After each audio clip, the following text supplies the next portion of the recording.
The Le Mans 24 Hours, or Les 24 Heures du Mans, as the locals would say, is arguably the greatest motor race in the world. It has been a test of speed and endurance for both man and machine for the past 90 years. This year's event will be run over an 8-mile circuit that is a combination of private track and public highway. There will be 56 cars starting the race, each conforming to a strict set of regulations that govern performance and safety. 168 drivers, both professional and amateur, will race each other till the trio that have covered the greatest distance over 24 hours will be declared the winners. Their feats will be witnessed by over 200,000 spectators around the circuit, and many millions on the television and through the internet. Greaves Motorsport is a private British team, very experienced and highly skilled, with a strong reputation in the sport. They have 2 entries in the LMP2 category, running Nissan-powered Zytek prototypes. These are purpose-built race cars, bearing only a passing resemblance to the vehicles that we drive on the street every day. The team won their class here at Le Mans in 2011 and were also champions that year. They are serious about repeating that success. This is the story of their race.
Le Mans is a unique event. There's nowhere else in the world quite like it. It's the one that all sports cars, drivers and fans look forward to the most. For me as a race driver, the best thing that I can do is try and absorb all the atmosphere. You know, you get carried away with trying to make the car go fast, but you know, it's a privilege to be here to race. I'm privileged to have won it once. Yeah, I've won it 3 times.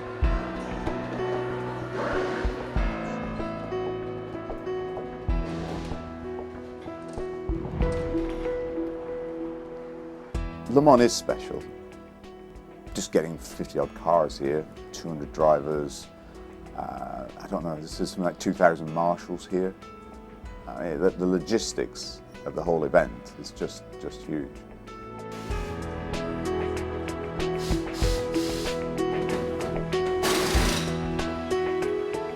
There's a joke within the team, the year goes from Le Mans to Le Mans. It's what we work for, it's what the whole team is built around. So we work and this is our main goal for the year. And I don't know what it is. You do the race on Monday morning, you sort of wake up knackered and you think, why am I doing this? But by the end of the week, you're buzzing again, ready to do it next year.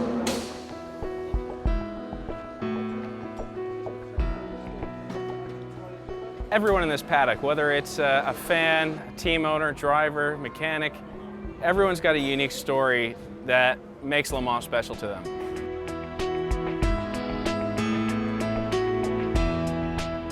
For me, it's just a weird event because when you come to the actual race week, you know, we take the cars down into the town centre to have scrutineering.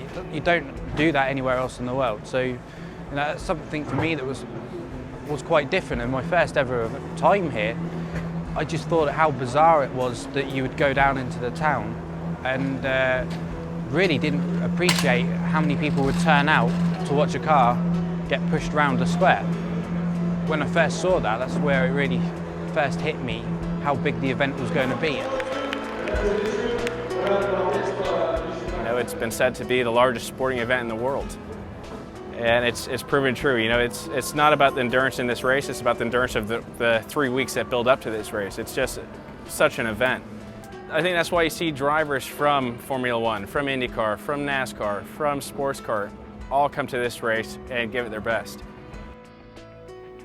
Winning Le Mans was so fulfilling for everyone, for the years of work that you've been trying to do it and to actually do it. 12 hours later, I was having a glass of champagne, followed by another one, followed by another one. And we had a good party for the week. And we look forward to doing it again.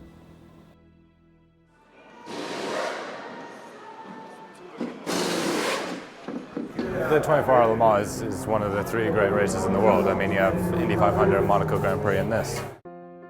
Greaves Motorsport has been part of the Le Mans story for the past 8 years, but the importance of the race has grown and evolved since the 1920s when it was first staged.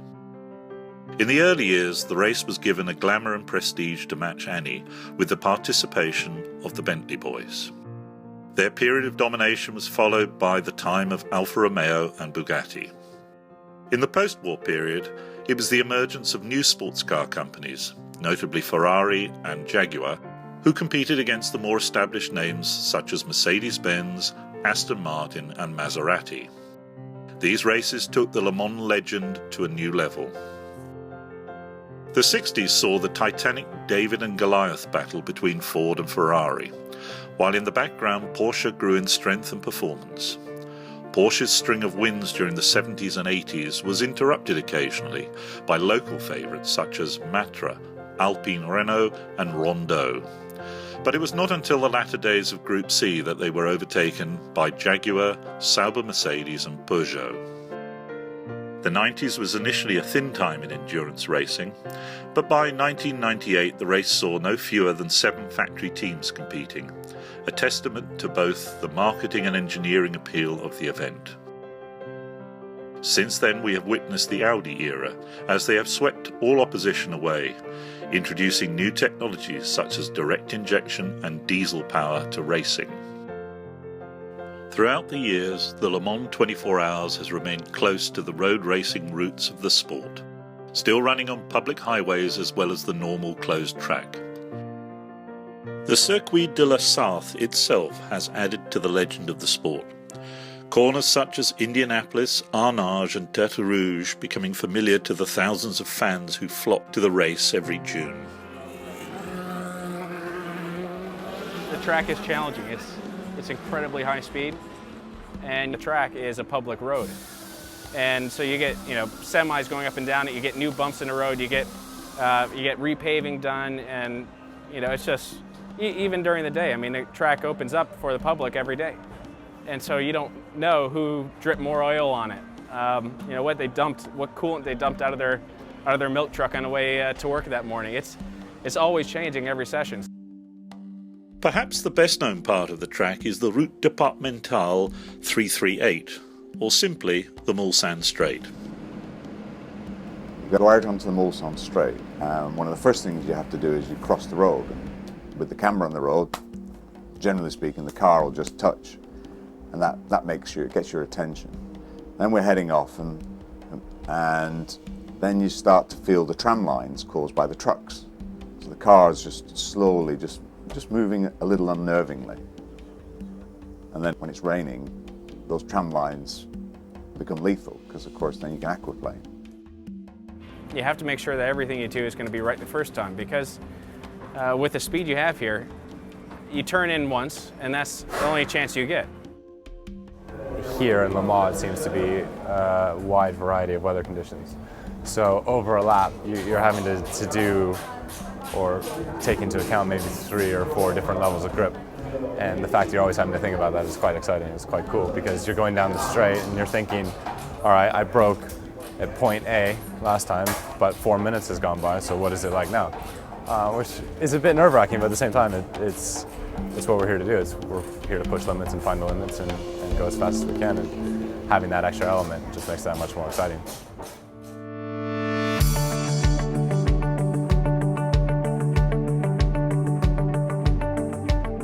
For the 2013 Le Mans 24 Hours, Greaves Motorsport has a very talented driver lineup. The number 42 car is led by the vastly experienced German champion, Michael Krum, who has been a Nissan factory driver for many years. He is joined by two graduates of the GT Academy, Spaniard Lucas Ordonez and the exciting new talent from Cardiff, Jan Mardenborough. This trio is widely regarded by insiders as one of the potential winners of the class. The number 41 car, which is the focus of this film, is also led by a seasoned professional, Tom Kimber-Smith. The Englishman has a great record at Le Mans, having no less than 3 class wins to his name. Returning to the team after taking a podium finish in March at the Sebring 12 Hours is American businessman Eric Lux. The final seat is taken by another emerging star, Alexander Rossi. He is currently the only American to hold a Formula One super license. He is part of the Caterham F1 team, acting as reserve driver, and is the most visible sign of the partnership between Greaves Motorsport and Caterham. This mixture of experience and speed is also regarded as one of the contenders for victory. It's another strong group of 3 drivers. They're together all the time now, having lunch and stuff, and it's good to see that they're all getting on well. Tom and Eric have worked well together. We raced at Sebring together, had a great race there with Christian Zugel. Christian had to stand down for this race, but Alexander's come in. He's got great experience in single-seaters and has brought in a different element to the team, which has been nice. He's jumped in the Zytek and he's got very comfortable with the car very quickly. He's been straight on the pace. The car is very similar. I mean, it's carbon brakes, a lot of downforce, decent amount of horsepower. So I mean, the approach that you take is similar to anything that I would have driven in the past. So there was no real adaptation to it at all. I mean, I felt comfortable in the car from the outlap. I think the biggest thing that I've had to adjust to is this style of endurance racing and the fact that you're not looking for tenths and hundredths of a second, which is something that is new for me. And Tom has been a great help in terms of just explaining how the event works and things to look out for. And I think it'll be quite special. I didn't know Tom until Sebring. Really easy guy to get along with, great to work with. Sometimes you get drivers and teammates where they're a little skeptical about sharing the data or working with, but with Tom, the objective is to put the car on a podium, hopefully win every time. I watched Eric at Sebring. He was fabulous at Sebring. And each time he gets in the car, he just learns another bit. And then when it comes to the race, he just pieces it together. Eric could well have been a pro if things had changed. He was the youngest guy to do Sebring. Could have picked up from there, but now he's running a successful business and turning up for serious fun.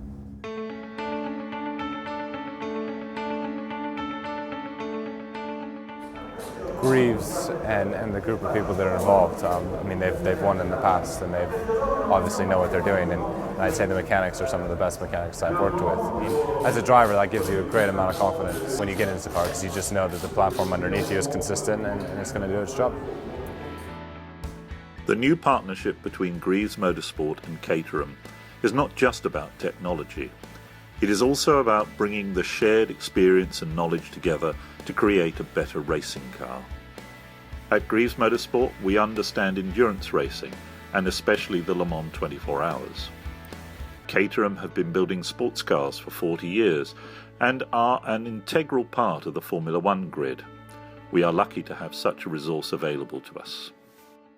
Greaves has a great record, and it was an ideal opportunity for us to get the synergies of the Caterham technology and the Greaves Motorsport together. It's a big deal, 90th anniversary for the Le Mans race, and it's Caterham's 40th anniversary as being a manufacturer of sports cars. And sports car racing, prototypes, GTs are a natural place for a sports car brand to be. It's beneficial for both parties. I think they're both learning off each other, and for me it's great to be one, racing at Le Mans, 2, racing for a British team, 3, racing for Greaves Motorsport, and being associated with an iconic brand and an English brand of Caterham. For me, it couldn't be any better. Few teams have the chemistry that Greaves Motorsports does. you have a tremendous group of individuals all the way through. You know, the carbon people, they're here on site to make the repairs necessary if we have to. But it's not just about fixing things. It's about improving what we already have that's already great. It could be spending the hours to identify where we can pick up the extra piece on this splitter or on this floor. And for the average eye, you say, yeah, it looks great, but at Le Mans, that could be worth 2 seconds. I think these guys really are, you know, super talented at all aspects of it. You know, the core guys have been with us such a long time now. I remember one year we had brake temperatures coming up. It didn't fit in with any ambient temperature change, and it was on one side of the car. So the guys got all the pieces out, lay them out on the deck, and studied them, looking at it, say, well, which bit could have broken, and therefore when it comes in, how can we change that bit the fastest? And they had 2 or 3 solutions. They made a few bits and pieces, called the car in, took the hood off, went bang, right, okay, one of the solutions was a fix. That's when you've got to be really thinking, something's going wrong, what's causing it? The chassis from Zytek is well proven over a number of years and has been very successful, not just in our team's hands. The car is powered by a 4.5 litre V8 Nissan engine that is reliable, economic and powerful. It has become the engine of choice for LMP2, with 15 of the 22 entries in the class utilising it. The final major element in the package is Dunlop. Like the Nissan engine, they are the tyre of choice for the vast majority of the competitors in the class. Given that all the cars are roughly in the same performance window, the ultimate speed will come from ruthless attention to detail. It is the accumulation of small improvements to every element of the car and the team that translates into pace in the race. 2 years ago, we won by 7 laps. The car didn't stop in the pits. It ran faultlessly. Since then, other teams have improved their reliability and their performance. So now we've had to go back and start to go through the car again. The car has always had too much downforce for a long circuit. It was really amplified last year that the ultimate pace of our car around Le Mans was a couple of seconds off where it needed to be. And that's just down to the drag. So we refreshed the CFD model of the car, employed a couple of experts, and there wasn't that much that needed to be done. In fact, all we've really done is put 2 new fenders on, which are more bulbous. And that seems to have got us back in the window of being competitive. It's literally now just trying to find, I think we've still got to find a couple of seconds in the lap, which I think we will do.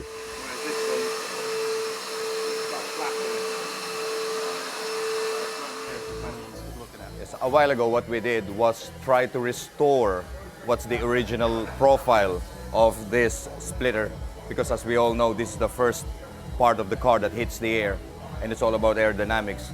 The quicker, smoother airstream moves around it, the more the car is sucked on the ground. Over here in this corner we have what we call a skid. This is made out of jab rock, processed wood, so they get to erode more because as the car corners, as the driver negotiates through those chicanes. So this is more unsacrificial. But we have to restore it to its original profile so that we should maintain our maximum aerodynamics. Today what I did was put some high-strength structural glue in this corner here, and I was just rubbing him down to the profile. Now the engineer is checking if we've achieved that original profile that was designed for. And I'm doing a little bit more tweaks as we go along. You've got to keep refreshing, going through, looking at every little bit. So it's quite an interesting process.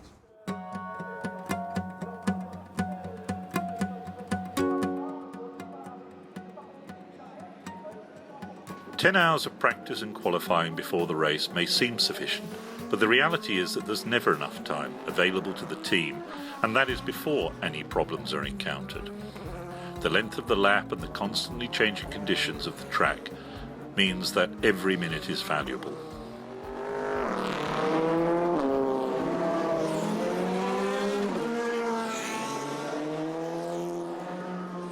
The track itself is unique.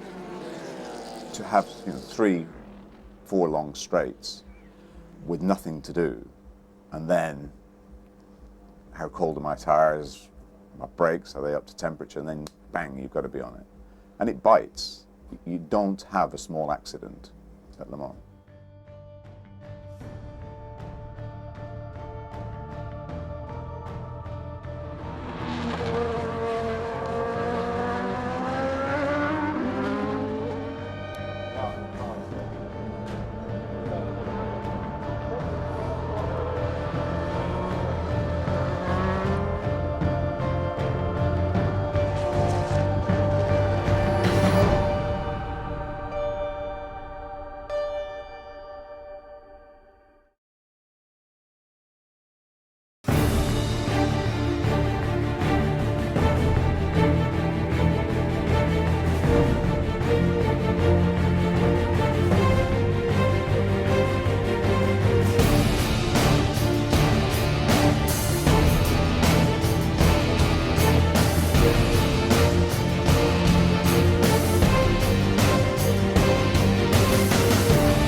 The Zytec chassis performed perfectly. Everything broke away that was meant to.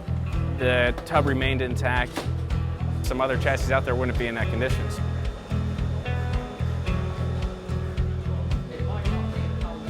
Last night, me and some of the crew have to stay behind and then do a lot of work as much as we can.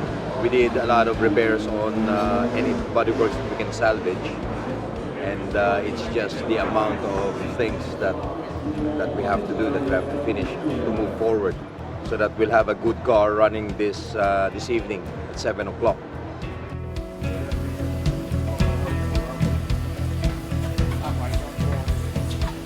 It's disappointing to see your race car crash, but luckily Eric was okay. It was a huge impact that he had there. You know, for me, I like to see exactly what the guys are doing. I have to put a lot of trust in them, especially Phil, the chief mechanic there. I had a good chat with him, and he had full confidence that the car was going to go back to normal.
In terms of the damage we had to repair, the left front corner was completely ripped off.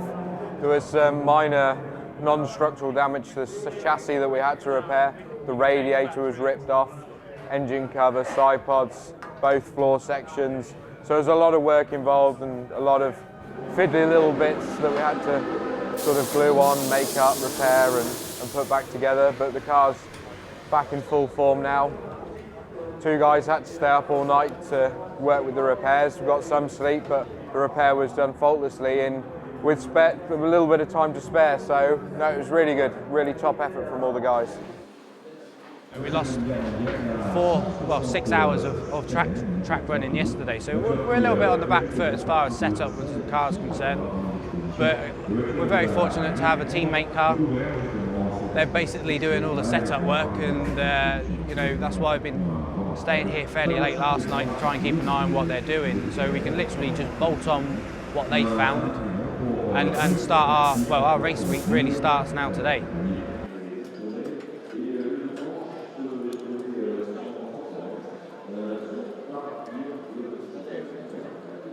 The track's not rubbered in yet.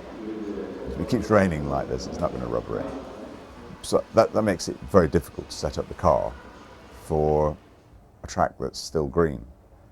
And then yet we've got to set up a car that's going to be good for 24 hours. And the guys have to do 3 timed laps for the night drive.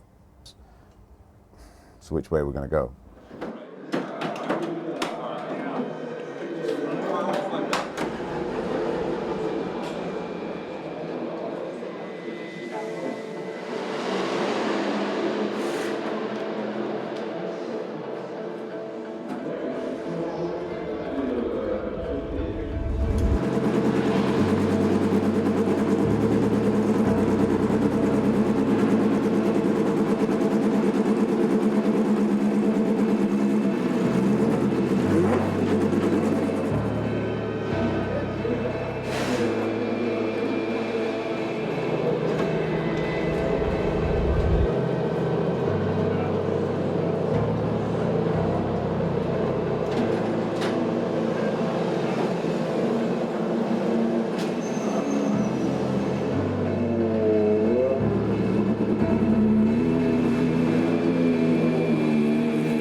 It is midnight on Thursday and the qualifying sessions are finished. Both cars are qualified in almost identical times.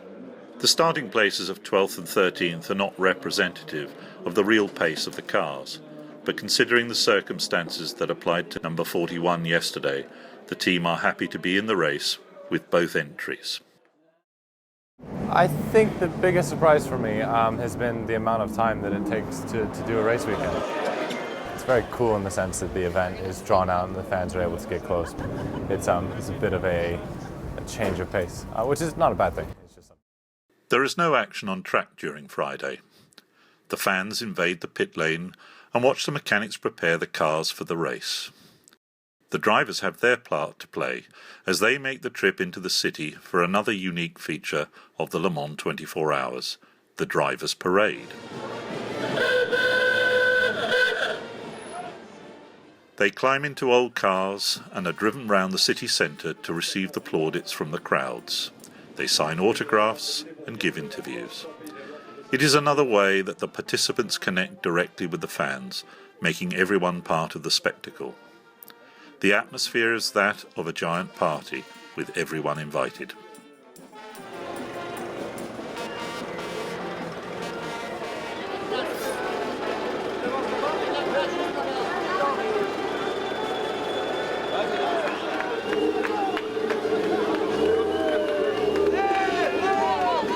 There is no parade in Formula One, but there is one at Le Mans.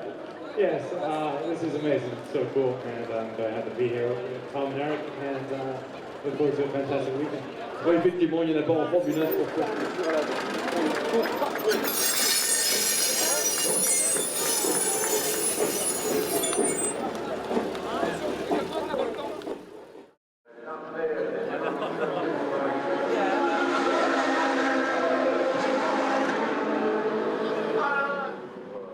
Race day arrives, and there is the pre-race warm-up to get through. The time is used to check all of the preparations that the team have made since qualifying. It is time to get really serious.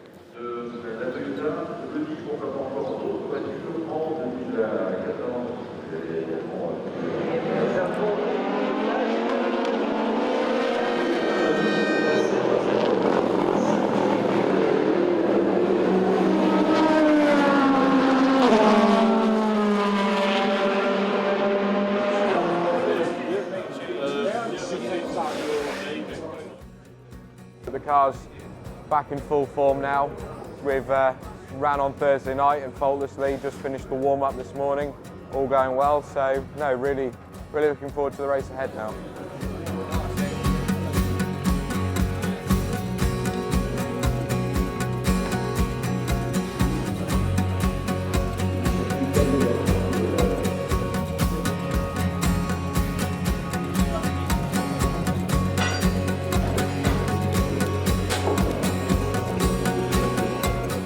The competition this year is the strongest it's ever been in the LMP2 class, but there's no reason why we can't succeed in our goal, and that's to win.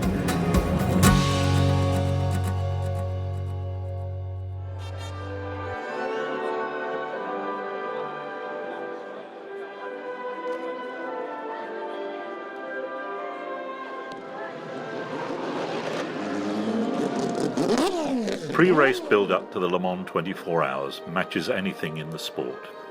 The cars are lined up against the pit wall in a salute to the famous Le Mans start. That saw the drivers line up on the opposite side of the track and then sprint to their vehicles to get the race underway. Safety considerations have long put paid to that tradition, but there is still a real sense of occasion of the build-up to the main event. Then it is time for the drivers to get on board and head round the circuit for the formation lap.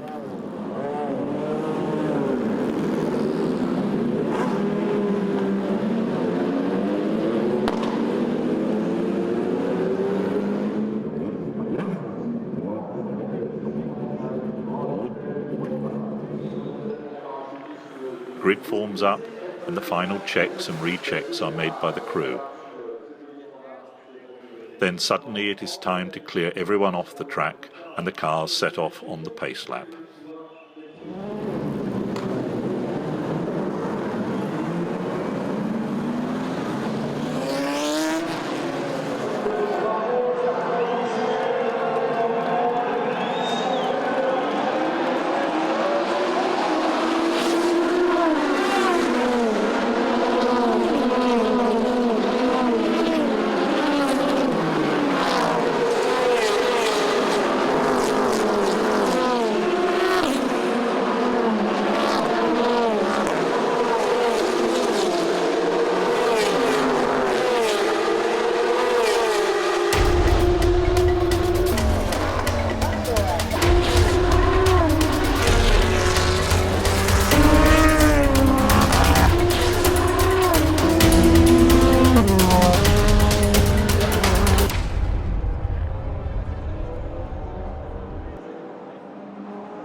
After an hour of running behind the safety cars, the race finally gets back underway. Some cars stream into the pits for their first stop. Everyone in the field has struggled to find a rhythm to the race, so in effect the race is having a second start.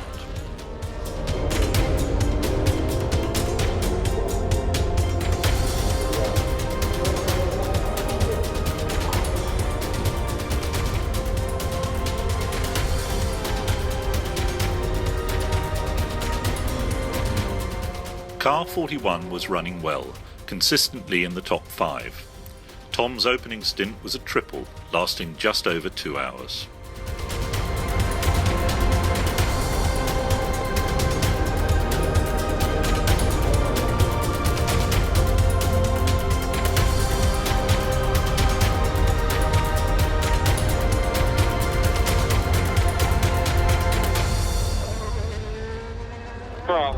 Box this lap, driver change.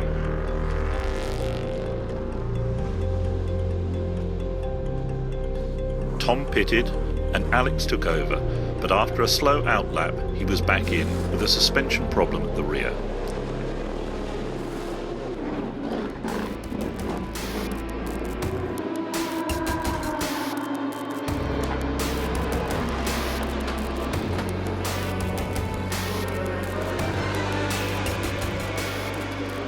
The crew pounced on the car and fixed what proved to be a tricky failure.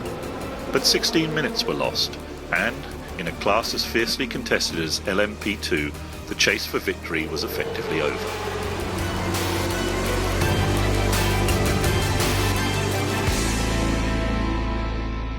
The thread of the K-nut was into the bolt, so the nut has failed. There are 2 bolts fixing it at the top, for the, like I say, the camber adjustment, but the forward one had failed, so it was giving massive loads of movement in the wheel and what have you. So yeah, it was not an easy job to change, but Ian and myself and Phil got it done as quick as we could, and it all seems okay now. While victory was probably out of reach, there was still a race to run. Alex also completed a triple stint, getting faster and faster as the track rubbered in. Eric is due in next, for another 2 hours behind the wheel. And, as other competitors also hit problems, number 41 is climbing back up through the field.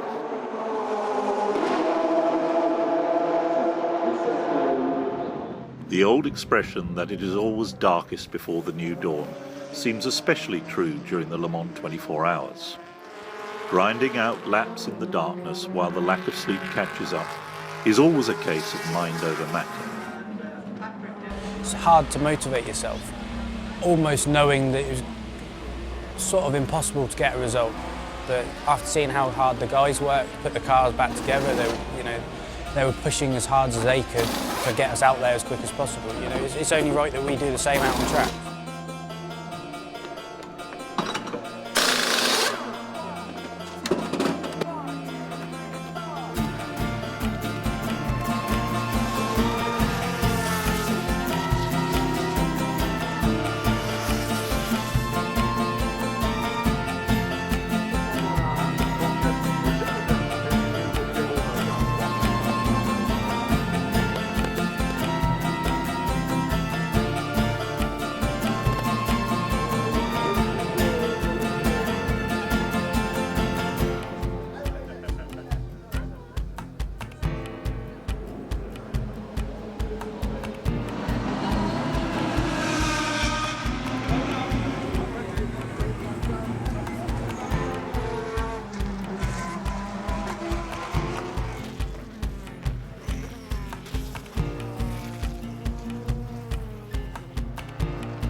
Then the daylight gradually comes back.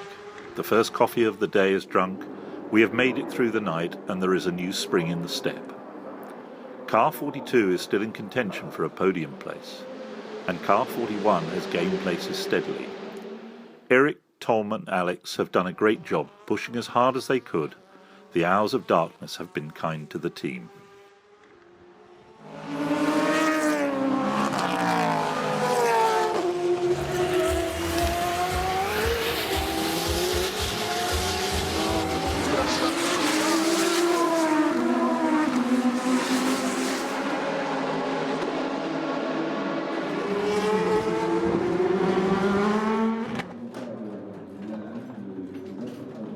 Just when it looked as if number 41 was going to register a decent finish, there is another issue, this time with the right front suspension. A bearing has failed, so that needs replacing. And to be on the safe side, the team are also checking the left front. After the problems of yesterday evening, everyone on the team has pushed to the maximum, and to get another setback seems cruel, but that is endurance racing. Another 20 plus minutes lost, another 5 or 6 laps gone.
We are into the final stint, with Eric having the job of getting the car home and the honour of accepting the checkered flag. Since the repair job this morning, the car has been going really well. Alex posted some seriously quick lap times, getting into the 3:39s on a regular basis. It is clear why he holds a super licence. Number 42 is still fighting for the final place on the podium. With all the safety car interventions, it is too close to call either way.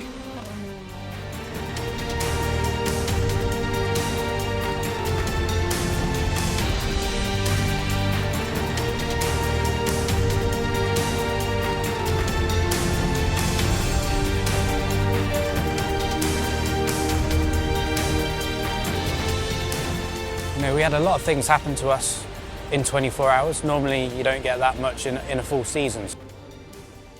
You know, the team did an incredible job under difficult circumstances. I'm glad to have got to the end. I'm glad that Eric took the checkered flag. This is our 50th endurance race. We have a good reputation for bringing the car home. But everyone here is here because we like motorsport and it's what we've grown up with and it's a passion. The 24-hour Le Mans is one of the 3 great races in the world. So to be able to be a part of it is fantastic. It's an honor to be here. It's something most drivers dream to compete in. It's just such an event.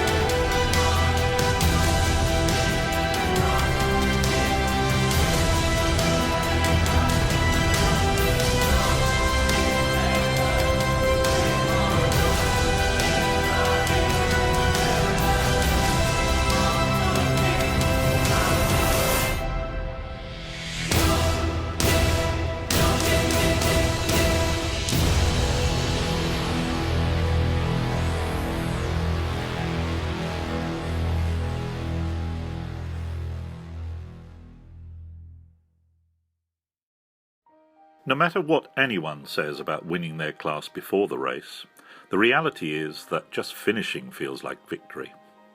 Even with all the years that I have been here to La Sarthe, it is a highly emotional time. The exhaustion is forgotten, and there is a real sense of achievement, of a job well done. So despite the problems encountered along the way, the whole crew will take a great deal of satisfaction from seeing the checkered flag. 11th in class was not a true reflection of the pace that the package had, but that is Le Mans. Even small problems will cost you dearly. The whole field is fiercely competitive these days, and the LMP2 class was probably the closest of the lot. Our sister car ran very well and just missed out on a podium place by a minute. Incredible after 24 hours.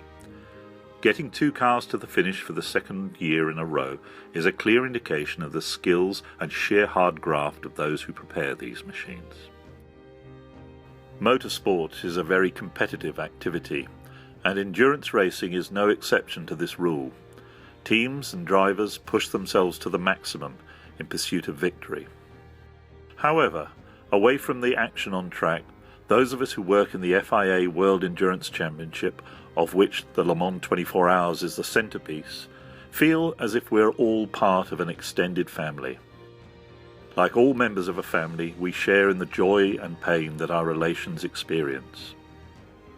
10 minutes into the 2013 race, the popular Danish driver Allan Simonsen was involved in a collision that proved fatal. When this terrible news was formally announced, Greaves Motorsport shared in the collective pain that everyone in the pit lane experienced. Our thoughts and condolences are with his family and friends. Rest in peace, Allan.